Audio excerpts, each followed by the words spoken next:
Hello दोस्तों, आप लोगों का सरोज एकेडमी में स्वागत है। देखिए यहाँ पे आज का टॉपिक क्या है। आज का टॉपिक है सैयद वंश। और क्या है, सैयद वंश के बारे में बताया गया और लोदी वंश के बारे में बताया जा रहा है। ठीक है, तो हम बता दे रहे हैं कि जो सैयद वंश थे, जो सैयद वंश हुआ था, ये कब से कब तक चला था। 1414 से 1451 ईस्वी। कब तक? 1414 से कितने, 1451 ईस्वी। ठीक है, और यहाँ पे देखिए लोदी वंश है। लोदी वंश सैयद वंश के ख़त्म होने के बाद ये स्टार्ट हुआ था। ठीक है, तो ये कब से कब तक हुआ था? 1451 से कब तक? 1526 ईस्वी। ठीक है, लोदी वंश चला था। तो इन सब के बारे में हम बताने जा रहे हैं, आप लोग अच्छे से देखिएगा। ठीक है, तो यहाँ पे देखिए जो हम यहाँ पे दिया गया है हमारे द्वारा। यहाँ पे पहले आप लोग वीडियो को शेयर करिए ज़्यादा से ज़्यादा लोगों तक। ठीक है, क्योंकि ज़्यादा से ज़्यादा लोगों तक हम इसलिए बोल रहे हैं कि जब तक आप शेयर नहीं करेंगे लोगों तक वीडियो नहीं पहुँचेगी, ज़्यादा से ज़्यादा लोग इसको नहीं प्राप्त कर पाएंगे, तो सभी को इसका लाभ नहीं मिल पाएगा। ठीक है, तो आप लोग सभी को इसका लाभ दीजिए। ठीक है, अपनी तरफ से। जैसे मैं आप लोगों के लिए इतना एफर्ट करता हूँ, आप लोग भी दूसरों के लिए एफर्ट करिए। ठीक, तो आप लोगों का बहुत आभार रहेगा। ठीक है, आप लोग शेयर करिए, सब्सक्राइब करिए चैनल को, जितना ज़्यादा से ज़्यादा हो सके सभी अपने दोस्तों यारों सभी को शेयर कर दीजिए। ठीक है, तो हम चलते हैं अपने क्वेश्चन नंबर फर्स्ट की तरफ। क्वेश्चन नंबर फर्स्ट आप लोग देखिएगा क्या है। देखिए शेयर करने में कोई वो नहीं है, कोई पैसा नहीं लग रहा है, और सब्सक्राइब करने पे आपको भी पैसा नहीं लग रहा है। आप लोग शेयर कर दीजिए, क्योंकि बहुत ही एफर्ट लगता है इन सब चीज़ों को बनाने में। ठीक है, तो देखिए क्वेश्चन नंबर फर्स्ट क्या है आप लोगों को मैं बता दूं। यहाँ पे सैयद वंश का संस्थापक कौन था? ठीक है, तो सैयद वंश का संस्थापक था खिज्र खां। ठीक है, कौन था? खिज्र खां। तो इसके बारे में मैं बता दे रहा हूँ। जो खिज्र खां था, इन्होंने क्या किया था, ये सुल्तान की उपाधि न लेकर के, क्या ये सुल्तान की उपाधि नहीं लिए थे। ठीक है, सुल्तान की उपाधि न लेकर के एक कौन सी उपाधि लिए थे? ये इनका एक था रैयत ए आला। ये रैयत ए आला की उपाधि लिए थे। ठीक है, इन्होंने सुल्तान की उपाधि नहीं ग्रहण की थी। रैयत ए क्या नाम है? आला। ठीक है, रैयत ए आला की उपाधि इन्होंने ली थी। ठीक, तो next question, question number second देखिए क्या है। क्वेश्चन नंबर सेकेंड है, खिज्र खां किसका सेनापति था? जो खिज्र खां था यह किसका सेनापति था, ये बताना है।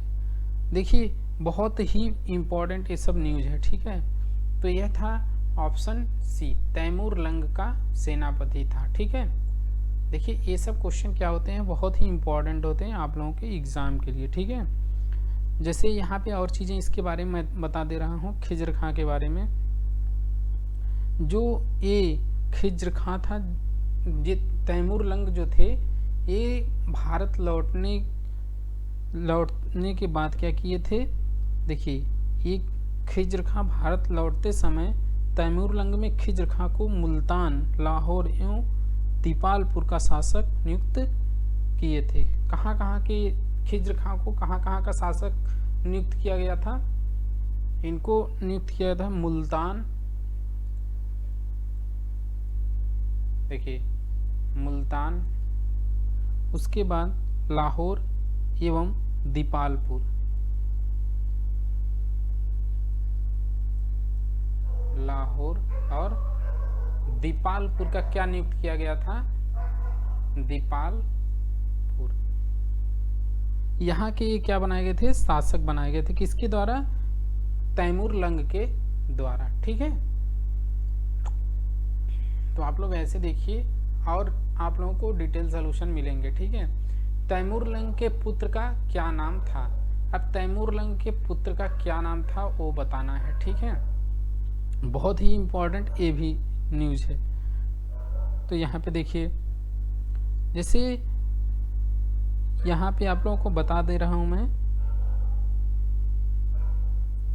आप लोगों को द्वारा देखिए इसका आंसर क्या है। थर्ड का आंसर है ऑप्शन ए, शाहरुख। तैमूरलंग का जो पुत्र था वह कौन था? शाहरुख था, ठीक है। इसका नाम शाहरुख था। तो ये भी बहुत ही इम्पोर्टेंट है। अब नेक्स्ट क्वेश्चन नंबर फोर्थ देखिए क्या है। खिज्र खां नियमित रूप से कर किसे भेजता था? जो खिज्र खां था वह नियमित रूप से कर किसको देता था? ठीक है, तो ये बताना है आप लोगों को। तो बहुत ही इम्पोर्टेंट है ये। जो किसका पुत्र थे? तैमूरलंग के जो पुत्र थे, कौन? शाहरुख, ठीक। शाहरुख के पुत्र, तैमूरलंग के पुत्र शाहरुख को यह कर देता था, मतलब ऑप्शन सी जो कि राइट आंसर है, ठीक। ये शाहरुख क्या है? तैमूरलंग के पुत्र हैं, ठीक। नेक्स्ट क्वेश्चन नंबर 5 देखिए क्या है। खिज्र खां की मृत्यु कब हुई थी? तो खिज्र खां की मृत्यु कब हुई थी ये बताना है। ये 20 मई 1421 ईस्वी में इनकी मृत्यु हो गई थी। 20 मई 1421, ऑप्शन डी, ठीक। बहुत ही इम्पोर्टेंट न्यूज। देखिए ये सब क्या होता है कि एग्जाम में आप लोगों के आता है, वो वही चीज़ें मैं लाता हूँ जो एग्जाम में आते हैं, ठीक है। अब देखिए क्वेश्चन नंबर 6 क्या है। खिज्र खां के पुत्र मुबारक खां, खिज्र खां के पुत्र कौन थे? मुबारक खां ने कौन सी उपाधि धारण की थी? ठीक, देखिए ये भी पूछा जा सकता है कि खिज्र खां के पुत्र कौन है। तो यहाँ पे जैसे क्वेश्चन में दिया गया है कि इनके पुत्र कौन थे? मुबारक खां। किसके? खिज्र खां के, ठीक है। तो बहुत ही इम्पोर्टेंट है। इन्हें शाह की उपाधि दी गई थी, ठीक है। जो इनके पुत्र थे, किसके? खिज्र खां के, इनको शाह की उपाधि मिली थी। Next question number 7। मुबारक खां संरक्षण किसको सौंपा गया था? जो मुबारक खां का संरक्षण था वो किसको सौंपा गया था? ये सौंपा गया था, आप लोगों को बता दूं मैं, ऑप्शन जो क्वेश्चन नंबर 7 है, 7 का ऑप्शन बी, याहिया बिन अहमद सरहिंदी को, ठीक। क्या नाम है? याहिया बिन अहमद सरहिंदी। तो इनको क्या सौंपा गया था? मुबारक खां का संरक्षक बनाया गया था, ठीक है। तो यहाँ देखिए ये सब चीज़ें जो हैं वही चीज़ें हैं जो एग्जाम में पूछे जा रहे हैं, ठीक है। और देखिए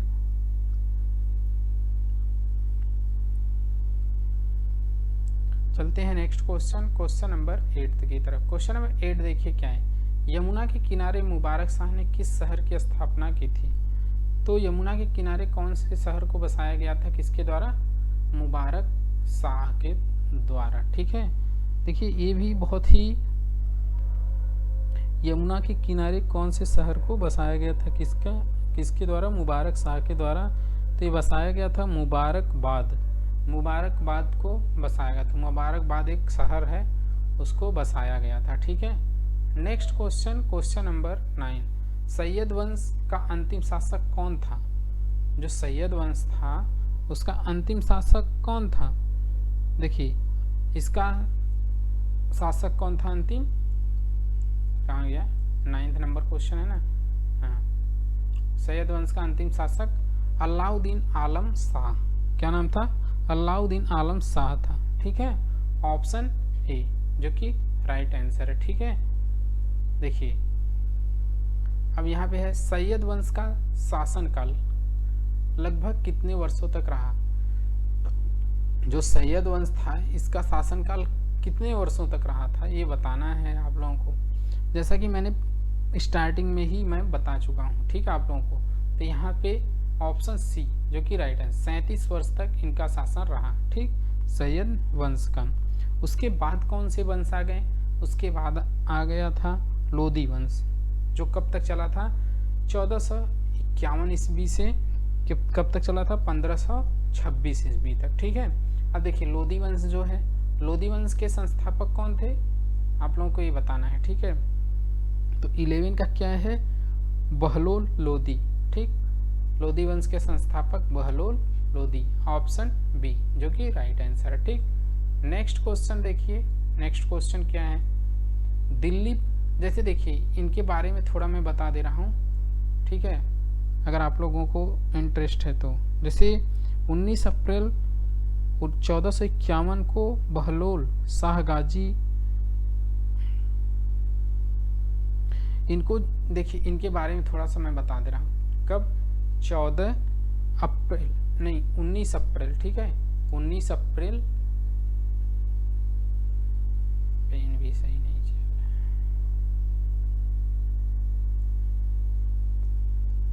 देखिए 19 अप्रैल कब? 1451 ईस्वी में क्या हुआ था? एक बहलोल शाह गाजी की उपाधि से दिल्ली सिंहासन पर बैठे थे। क्या नाम था? बहलोल शाह गाजी। ठीक, तो ये सब चीजें इंपॉर्टेंट हैं आप लोगों के लिए, इसलिए मैं बता देता हूँ। ठीक है, बहलोल शाह गाजी के नाम से ये दिल्ली के सिंहासन पर बैठ गए थे। ठीक है। नेक्स्ट क्वेश्चन, क्वेश्चन नंबर देखिए 12, दिल्ली पर प्रथम अफगान राज्य की स्थापना का श्रेय किस शासक को दिया जाता है? ये लोग कहाँ से? अफगान से थे। ठीक है, अफगान, प्रथम अफगान राज्य की स्थापना। ठीक है, वो भी कहाँ? दिल्ली पर। ठीक, तो यहाँ पे क्वेश्चन नंबर 12 का आंसर क्या है ये आप लोगों को बताना है। तो इसका आंसर है ऑप्शन ए, बहलोल लोदी। ठीक, किसको श्रेय जाता है? ये है बहलोल लोदी। ठीक, next question, question number 13। Question number 13 देखिए क्या है? बहलोल लोदी ने किस सिक्के का प्रचलन करवाया था? तो बहलोल लोदी जो था वो कौन से सिक्के का प्रचलन करवाया था, आप लोगों को बताना है। 13 का है सी, बहलोल सिक्के का। ठीक है, उस टाइम वो अपने नाम से ही एक सिक्का बनवाया था, जो बहलोल सिक्का था उसी का प्रचलन ये करवाया था। ठीक है। Next question, question number 14। Question number 14 देखिए क्या है? कौन सा शासक अपने सरदारों को मकसद ए अली, क्या? मकसद ए अली कहकर पुकारता था अपने शासकों को? ठीक है, नहीं, कौन सा शासक अपने सरदारों को, जो शासक थे वो कौन ऐसे शासक थे जो अपने सरदार को क्या बोलते थे? मकसद ए अली के नाम से पुकारते थे। तो आप लोगों को पता ही है 14 का आंसर क्या बनेगा? बहलोल लोदी ही थे, ये अपने सरदारों को क्या बुलाते थे? मकसद ए अली नाम से। Next question, question number 15। Bahlol Lodi का पुत्र निजाम खां, क्या नाम था बहलोल लोदी के पुत्र का? निजाम खां। ठीक है, जो दिल्ली के सिंहासन पर कब बैठा? तो ये बताना है। तो 15 का आंसर बी, 17 जुलाई 1489 ईस्वी में यह बैठा था। बहलोल लोदी का पुत्र था निजाम खां, जो 17 जुलाई 1489 ईस्वी को यह दिल्ली के सिंहासन पर बैठा था। जो कि देखिए इतने जो क्वेश्चन है बहुत ही इंपॉर्टेंट है, तो आप लोग क्या करिए, हमारे चैनल को सब्सक्राइब कर लीजिए और शेयर कर दीजिए ज़्यादा से ज़्यादा लोगों तक। ठीक, देखिए शेयर करने में कुछ नहीं जाता है। ठीक, शेयर कर दीजिए दोस्तों यारों को और सब्सक्राइब कर दीजिए। सब्सक्राइब करने में क्या है, कोई दिक्कत नहीं है, और लाइक भी कर दीजिए आप लोग।